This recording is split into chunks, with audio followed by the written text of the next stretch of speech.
Mr. Freeze was the boss fight I always wanted. When I first played Batman Arkham Asylum, I immediately fell in love with the game's free-flowing take on stealth combat. So I was disappointed to find that none of the bosses made any real use of the stealth mechanics. There was the occasional bit of crouching or hiding behind a wall, but this simply couldn't compare to hunting armed guards from the shadows. But for the sequel, Arkham City, Rocksteady decided it was finally time to make a proper stealth boss, and they succeeded with flying colors. Mr. Freeze is the best stealth boss I've ever seen. He recontextualizes the entire stealth system by taking away your most basic tools, scouting your every move, and defending against your attacks. So today, I'm going to break down what makes Mr. Freeze such a fantastic boss. Welcome to Finest Fights, a series on boss fight design. We're taking a tour of some of the most genius bosses in all of video games, to get a better understanding of what makes a great boss. If we want to understand how Freeze changes the stealth system, we first have to look at stealth combat itself. In a standard encounter, Batman finds himself in a large room, heavily outnumbered by guards wielding an assortment of firearms. Some will have extra gadgets to scout the area, like heartbeat monitors to keep track of other guards, and body heat scanners to check dark spaces.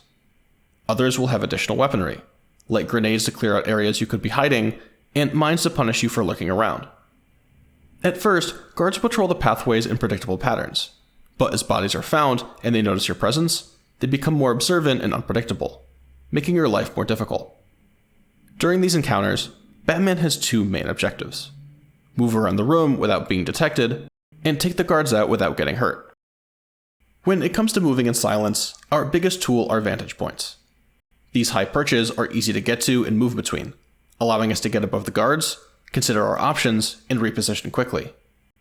These can also be a great place to escape to if we do happen to get noticed, but the guards aren't clueless.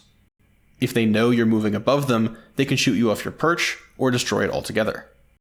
But even with the counterplay, vantage points are one of the best tools you have. Our second best option are vents. These tight crawl spaces can either be tucked into the walls or run right under the floor.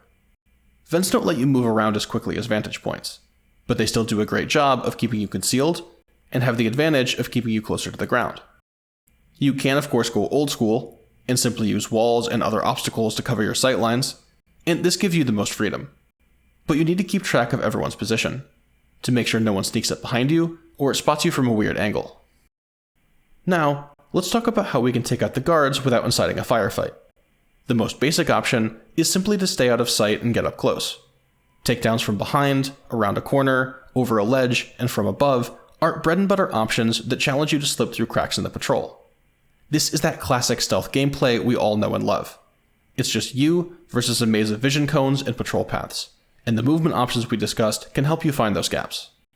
However, you don't always have to rely on stealth game fundamentals. Batman has a number of gadgets that can alter the environment or take down enemies on their own, but they all follow a few key principles to keep them from being overpowered. In order to be at their most effective, all gadgets require the right context.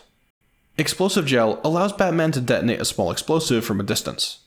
Setting off a blast at someone's feet might knock them down for a couple seconds, but if you want to do some real damage, you can put gel on a destructible wall and destroy it as they walk past. The remote electric charge is similar.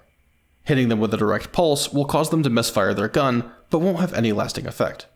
However, if you shock a nearby electromagnet, it'll knock their gun away.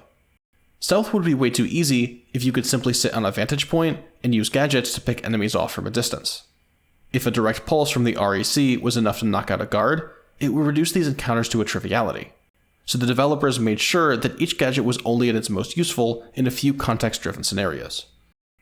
Now that we understand how the stealth system works, we can take a look at how Mr. Freeze gives it a fresh new look. Unlike most encounters where we face a large number of simple weak enemies, Mr. Freeze is a single heavily armored juggernaut, who has an array of recon abilities to track and locate Batman. In order to defeat him, we need to use many different takedowns.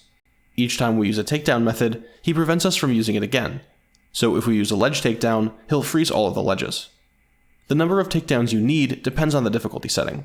You need 3 on easy, 5 on normal, 8 on hard, and 9 on New Game Plus. This means that on higher difficulties, you need to dig way deeper into your bag of tricks, and come up with a lot more different approaches.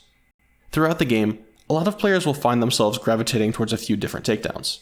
As I replayed Arkham City for the video, I found myself using silent takedown, ledge takedown, and inverted takedown about 80% of the time.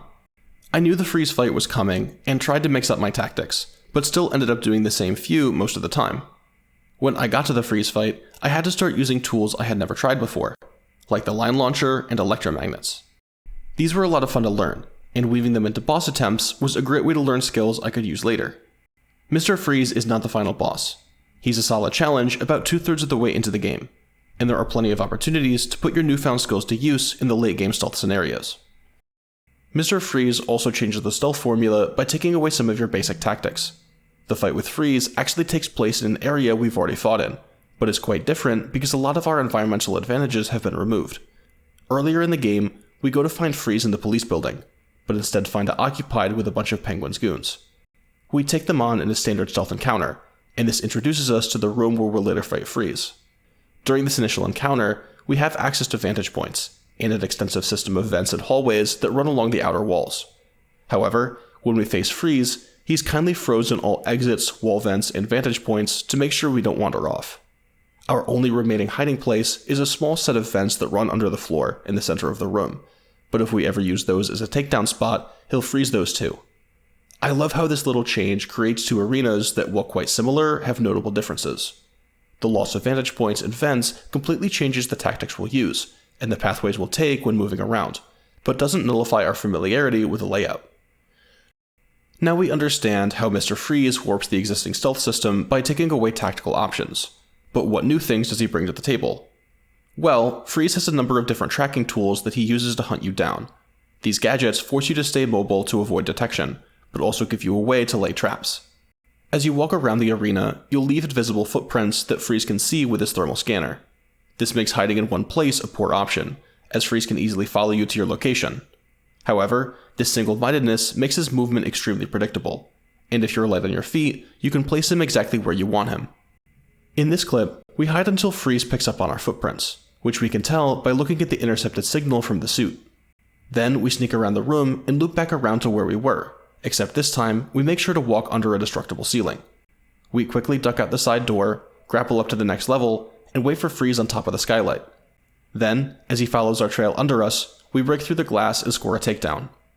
Freeze's relentless tracking can be really hard to deal with at first, but once you realize what he's doing, you can turn it to your advantage, and this is immensely satisfying. The AI is predictable enough that you can execute some really elaborate setups, and because you can't use the same one twice, you're going to need a few complex tactics. Next, let's talk about his seeker drones. If Freeze can't locate you for an extended period, he'll release 3 drones that search the room for your body heat. Once these things are out, there's no way to avoid being found. It's just a matter of time before they lock onto you. Your best option is to quickfire some batarangs to destroy them, but Freeze will still know where you are based on the trajectory of the batarangs. At this point, you need to run and hide while Freeze barrages you with his ice gun and frost grenades. You're better off damaging Freeze before he decides to deploy his drones. This is that little bit of time pressure that forces you to make plays and set traps. Tunnel visioning on just one takedown isn't advised unless you have a consistent way to bait him into it. If you sit around and wait for the perfect moment to strike, you may have to deal with the drones instead. This creates a mid-range distance that's the best to keep from him. You obviously don't want to be next to him because he can dish out damage up close, and you have no way to attack him head on. But you also don't want to be on the other side of the room, because most takedowns aren't available, and it's just a matter of time before the drones come out. This mid-range distance is further enforced by the need to get up close after every takedown.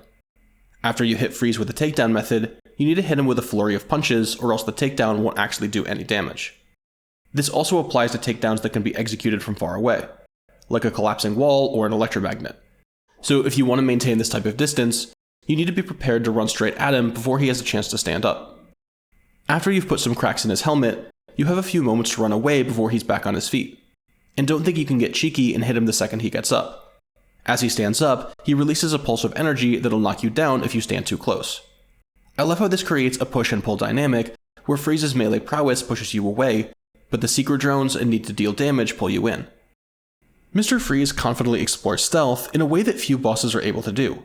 He turns what is normally a 1v-many style of gameplay into a proper 1v1 fight. It's a feat that only a handful of developers can claim, and Freeze is my pick for the best one ever. Let me know in the comment section what you think of Mr. Freeze, and what boss you think is worthy of a spot in the series. Next time, we'll be looking at King Dice, the 10-phase casino-style boss from Cuphead, so be sure to stay tuned for more of the finest fights. Thanks for watching.